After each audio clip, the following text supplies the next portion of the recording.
পোলাও ভাত ঝরঝরে না হলে কিন্তু খেতে ভালো লাগে না। আমার আজকের রেসিপিতে থাকছে পোলাও কিভাবে একদম পারফেক্টলি ঝরঝরে করে রান্না করা যায়, সেই টিপস অ্যান্ড ট্রিক্স সব কিছু শেয়ার করব আপনাদের সাথে।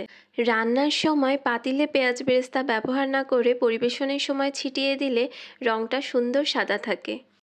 পোলাও রান্না করার জন্যে আমি এখানে মেজারমেন্ট কাপ দিয়ে মেপে 3 কাপ পরিমাণ চাল নিয়ে নিয়েছি।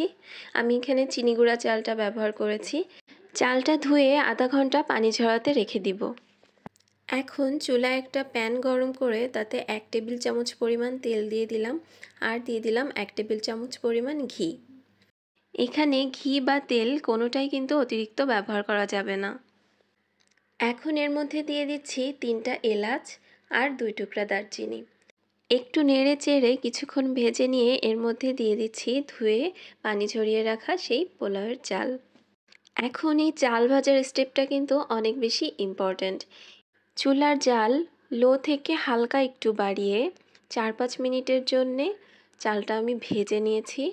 চালটা যে ভাজা হয়ে গিয়েছে এটা বোঝার উপায় হচ্ছে যে পাত্রে চালটা ভাজা হচ্ছে সেটা থেকে কিন্তু চালটা একটু উপরে উঠে উঠে আসবে আর একদম ঝরঝরে মনে হবে। এখন কতটুকু পানি অ্যাড করতে হবে সেটা হচ্ছে সবচেয়ে বেশি গুরুত্বপূর্ণ। এখানে 3 কাপ চালের জন্য আমি 4 কাপ পানি দিয়েছি আর 1 কাপ দুধ অ্যাড করেছি। যদি দুধটা অ্যাড করতে না চান, যতটুকু চাল তার ডাবলের 1 কাপ কম পানি ব্যবহার করতে হবে। আর দিয়ে দিচ্ছি 1 স্লাইস পরিমাণ লেবুর রস। দুধ আর এই লেবুর রস ব্যবহার করার কারণেই কিন্তু পোলাওয়ের রঙটা খুব সুন্দর সাদা হবে। লবণ অ্যাড করে দিলাম আর দিয়ে দিলাম কিছু কিশমিশ। এ পর্যায়ে কিন্তু চুলার জাল লোই আছে। এখন চুলার জালটা একদম হাই করে দিব, দিয়ে এরকম ফুটে আসা পর্যন্ত অপেক্ষা করব। কোনো ঢাকনা দিয়ে ঢেকে দিব না। চালটা যখন এরকম টকবক করে ফুটে উঠবে তখন একটু নেড়ে দিয়ে এর মধ্যে দিয়ে দিব কিছু আস্ত কাঁচামরিচ আর 1 টেবিল চামচ পরিমাণ ঘি দিয়ে দিচ্ছি এখানে। আপনারা এ পর্যায়ে গোলাপ জল বা কেওড়া জল ব্যবহার করতে পারেন। এখন ঢেকে দিয়ে চুলার জাল লো করে 5 মিনিটের জন্য রান্না করব।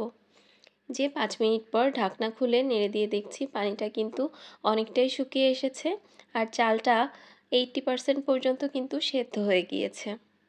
এখন পোলাওটা দমে দিব। এজন্যে ঢাকনা দিয়ে ঢেকে দিচ্ছি আর ছিদ্রটা একটু টিস্যু পেপার দিয়ে বন্ধ করে দিচ্ছি। চুলার জাল একদম লোতে রেখেছি। 5 মিনিটের জন্য দমে দিয়েছিলাম।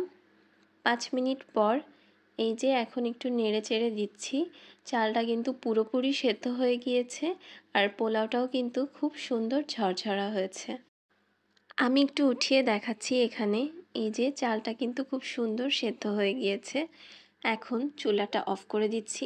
রান্না শেষে অবশ্যই ঢাকনা দিয়ে ঢেকে দিবেন, না হলে বাতাস লেগে কিন্তু ভাতটা শক্ত হয়ে যাবে। এই তো আমি এখানে পরিবেশন করে নিয়েছি। পরিবেশনের সময় ওপর থেকে কিছু পেঁয়াজ বেরেস্তা দিয়ে দিয়েছিলাম। অবশ্যই এভাবে একবার হলেও ট্রাই করে দেখবেন। Thanks for watching. Allah Hafiz.